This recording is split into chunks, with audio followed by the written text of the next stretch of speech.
Yo, this is Tribe with the Sports Back Bros podcast, and we're talking about the day after Canelo Alvarez lost his undisputed title to Terence Crawford in a not so great but very defining fight for the super middleweight championship of the world.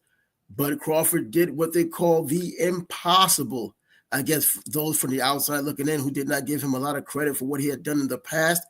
He made it a point to always point it out that people did not give him the credit that he had deserved. He went into the ring and he got the credit and got the respect he believed he deserved. And when you look at the scorecards, I had my own. I didn't try to use any bias, but I did only give Canelo 2 rounds. So that might have been a bit of bias there. I don't know where it came from because I was being as fair as possible. I only went by what I had seen. Bud Crawford beats Canelo Alvarez. There were scorecards, of course. You look at the people who were scoring the fight, and the three judges did have the scorecards all in favor of Bud Crawford across the board. It was a unanimous decision, 116, 112, and two cards of 115, 113. So we see that Bud Crawford won the fight. Was it easy? I don't think it was an easy fight. I don't think any fight was an easy fight. He just made it look easier than what it would normally look. Anyone who has fought Canelo Alvarez at this point in his career or even a couple of years ago, it's not easy for them. Now, Bivol, you could say, made it look easy because he fought in a higher class and he had all of the physical advantages, and he showed that he was the better fighter than Canelo at that time. And there was every reason for someone to be able to accept Canelo losing that fight because you could always say that he dared to be great, stepped up in class, took on a young, relatively young fighter, not young career-wise, and he was able to be competitive for a while, and he ultimately had lost. No harm, no foul. He went back down to his super middleweight division with his titles.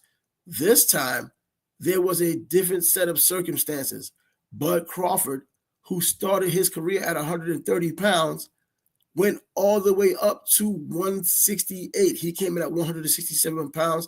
Of course, it's 167 and a half. And of course, he had made stops along the way. It wasn't a huge jump like I make it seem, 130 to 167 or 168. But along the way, he did make his stops. Along the way, he did leave an impression. Along the way, he had won championships as well. Bud Crawford, looked at now as one of the greats of all time. What do you think?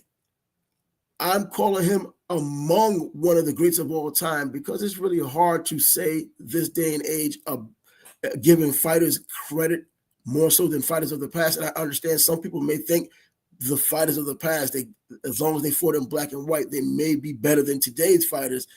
That may or may not be true, but you have to give credit where credit's due. When you look at all of the intangibles, when you look at how he fights and you look at where he came from and you look at pretty much where he really came from, Omaha, Nebraska, when you're talking about a fighter, you're looking at the individual. But I know a lot of these fighters also try to stand on where they come from. Bud Crawford comes from Omaha, Nebraska, a place you're never going to talk about when it comes to boxing. Football, maybe even college basketball, because they do have a basketball team in Omaha, Nebraska as well, but never really boxing. You look at the typical cities, New York City, the boxers that come from there, Detroit, Michigan, the boxers, Philadelphia, Ohio, anywhere in Ohio for that matter, because Ohio thinks they own boxing. So you just go all over the country, Texas even, California. You look at these huge states and cities and you just automatically assume they're going to be fighters that come out of there. You don't think that way with Omaha, Nebraska, but now you do. Now I don't believe you have any choice but to think Omaha, Nebraska can put together a fighter who could be a world-ranked, world-class, probably one of the greatest of all times, and that's relatively speaking with any fighter. And what I mean by one of the relatively greatest of all time, I'm talking about there are so many fighters that have fought and you could call them great. He's among greats. He may not be great, but he is among greats. And Bud Crawford shoots the bird to all of his detractors after relatively easily beating Canelo Alvarez. In fact, it got to a point later in the fight where Canelo was so frustrated, he threw his hands down in frustration. In fact, I thought it would be another case of no mas, kind of a bit of body language that Roberto Duran had against Sugar Ray Leonard when he gave up in his second fight, no mas. But it looks like Canelo was on the brink of that from what I saw. But I thought on Mexican Independence Day, there is no way he would do something like that. But you never know what's going on in the mind of a fighter. And Canelo is no different. And you go to the press conference. He was gracious in defeat. He talked about what he couldn't do against Bud Crawford. And it wasn't for any excuse. It was simply because Bud, he says, is that good? Is that great? In fact, I think when the press conference started, he mentioned how Bud was a good fighter, but he caught himself and said great fighter. And he's right. And it's only fair to say that because he looked at himself as a great fighter. In fact, he still calls himself a great fighter even after that fight. So if you're still considering yourself a great fighter right now and Bud Crawford just beat you the way he had over 12 rounds, it's only fair and only reasonable. And Canelo is reasonable, even at this point, calling Bud Crawford a great fighter. And what we had seen, although not a great fight as a whole, but the event itself and what stood to be gained more so for Crawford than for Canelo, as I already said in previous videos, the pursuit of greatness, the pursuit of daring to be great, this is what Bud Crawford was standing to do. He was standing to gain all of that, the respect for those outliers who still did not respect his career as a whole. They used that as the reason for why they weren't going to take him, in addition to being the smaller guy. And even that, being the smaller guy in stature, didn't hold water when they were both in the ring together, because it looks like Bud Crawford held that weight at 167.5 pounds very well. He wasn't flabby. He didn't have to be cut up, but he looked the part. He fit the bill. He had a wider back than we're used to seeing, as you would or should expect, being heavier than he had been at any time we've seen him inside of a professional boxing ring. And the way he handled himself inside of the ring, he stayed calm. He stayed cool. He stayed calculated. He set traps. He used his right jab from his southpaw stance. Remember, this is a fighter who switches stances from orthodox to southpaw seamlessly, and he didn't have to use his right stance. His orthodox stance wasn't needed to beat Canelo Alvarez, even though it is obviously a benefit to stay southpaw in this day and age or any other time, because still, being a southpaw is still pretty rare in professional boxing. But the way Bud handled everything, the geography of the ring and the geometry of the ring, the double G's, not triple G's, and the way he was able to do it against Canelo, who I thought was slow of foot, but Canelo's resilient, and he will put that mental pressure on you. He'll continue to come after you. He'll try to cut off the ring if you allow him. And if you watch the fight, you would see Bud did not allow him to really set. And during the post-fight conference, Canelo himself talked about how he never got his power shots off the way he wanted to. Obviously, Bud didn't want that to happen, but that's why Bud moved often, moving at the last second. And at a time early in the fight, Bud did take some body shots. Bud did get hit with some solid shots. Bud probably decided then, I could probably take these shots. So you saw in his eyes and you saw him smiling. I hate seeing people smile in the fight because I've seen those smiles disappear immediately after getting hit. But Bud, in his mind, and he has a strong mind, he realized he could probably take it. And you saw as the fight went on, he decided to stand in the pocket and trade. Now, I was hoping that he didn't play with death a little bit, for lack of a better term, by staying too long, but he got off his flurries and he got out of there. Sometimes he stood there and he still made Canelo miss. He made him pay, and then he moved away. So strategic. Not a great boxing match as a whole, but when you put everything together in terms of what's at stake and who's doing it.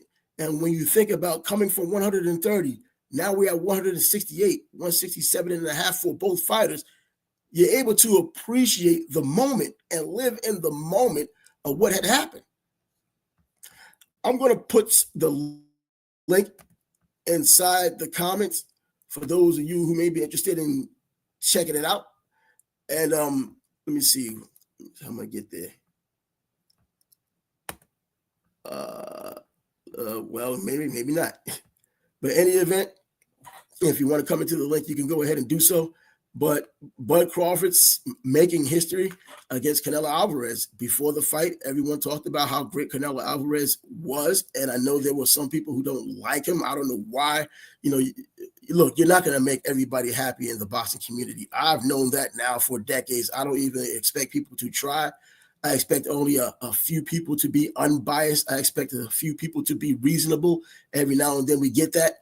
But Bud Crawford, not Bud Crawford, but Canelo Alvarez, people disrespected him, talking about the PEDs. And as I mentioned last night during the fight watch party, people in boxing in particular, they're a little fickle and they were just condoned by not saying anything about other fighters in the past and their steroids or PED use. I've named the fighters across the board, but then you want to stick with Canelo.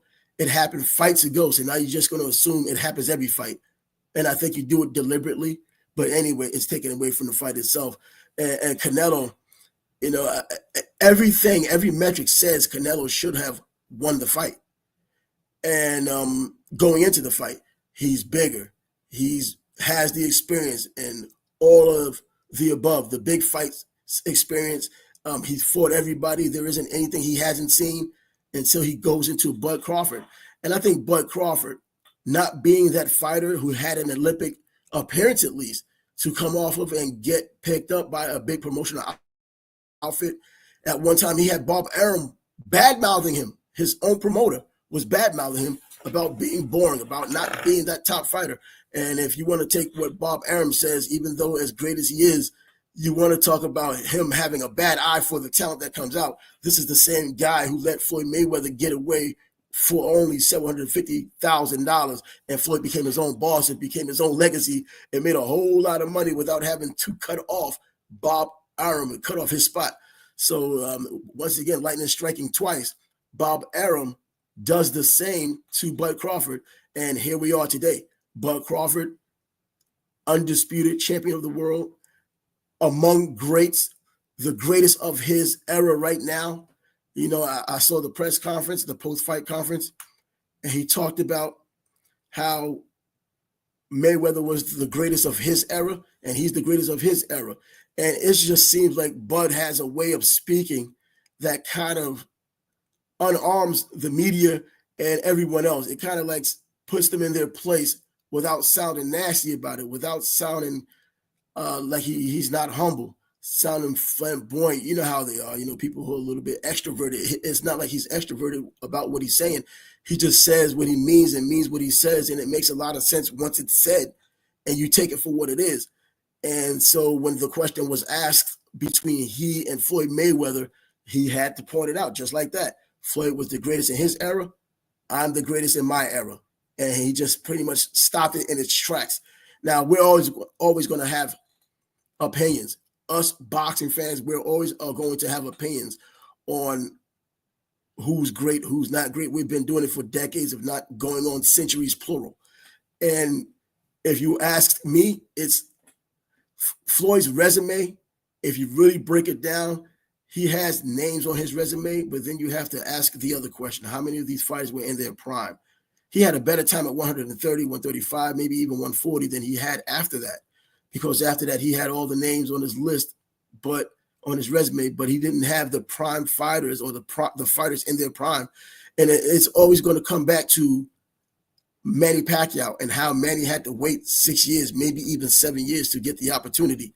In my opinion, I think Floyd would have beaten Manny Pacquiao no matter when they had fought, but that's for me to say and other fans to say or not say. It's up to Floyd to believe that he can beat him.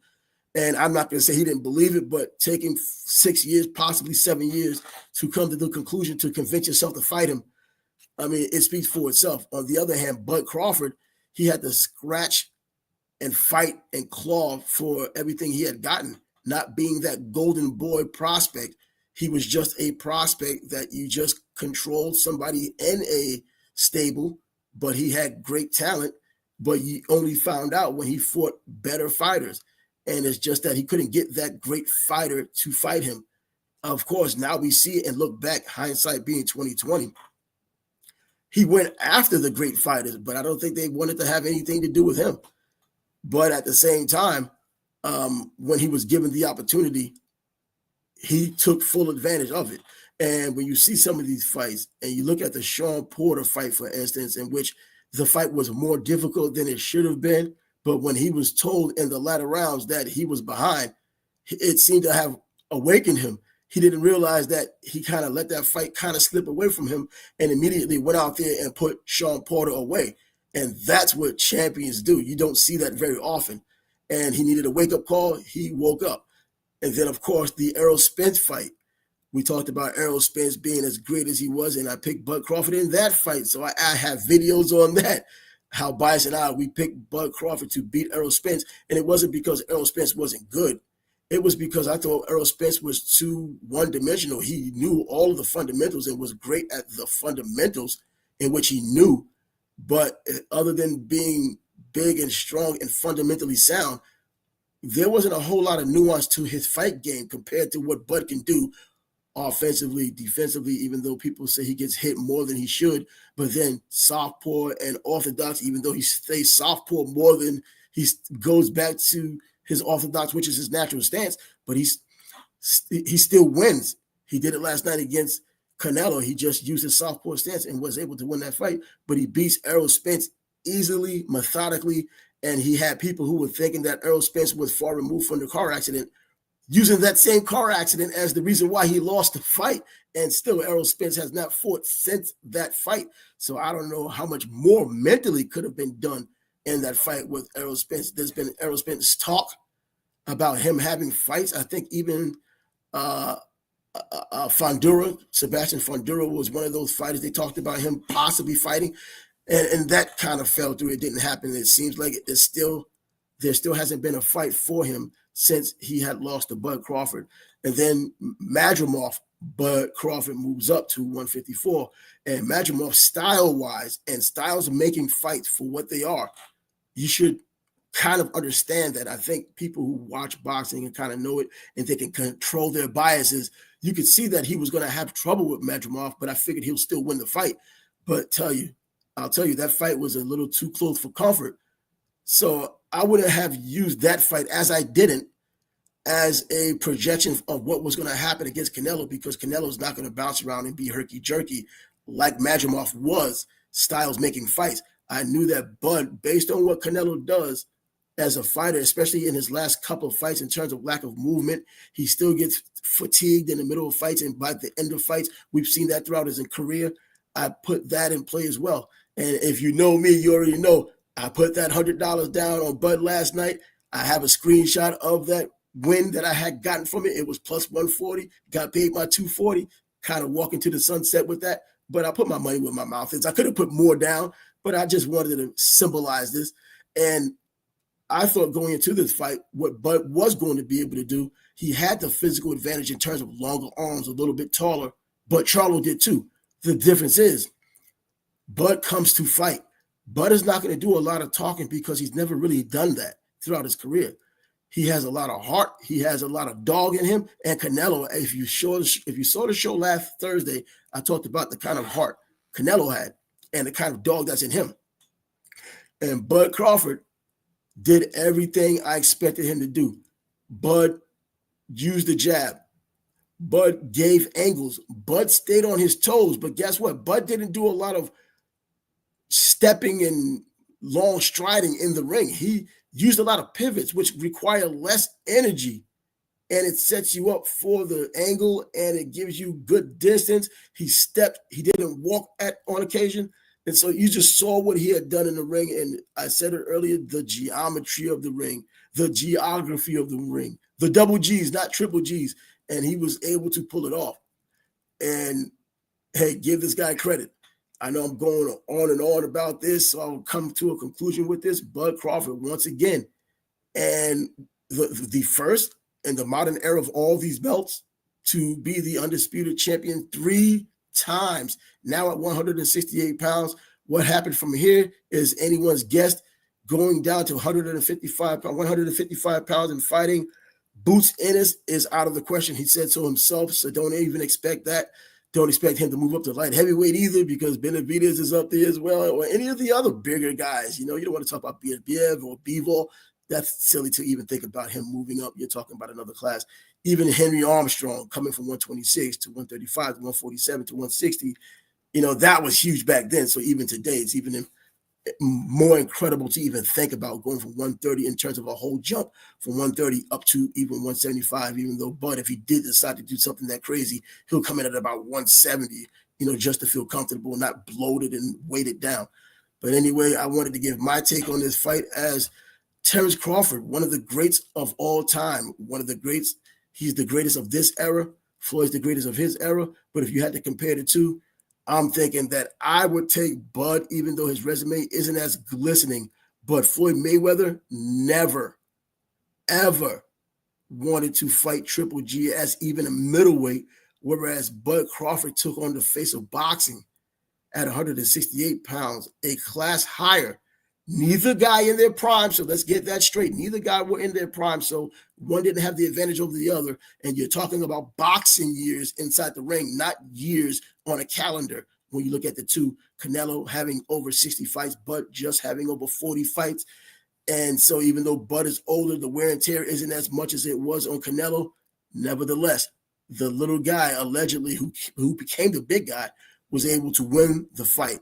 So if you want to subscribe to the channel, go ahead and do it. I'm Trav with the Sports Bag Bros podcast. This is a sports channel, but we do specialize in boxing. So there are times we do come on and talk about this boxing just as well. The NFL is coming on today. This is the day after the fight. So if you're interested in checking this out, subscribe to the channel. As already asked, Bias and I, Sports Bag Bros podcast comes on twice a week. Check us out. Until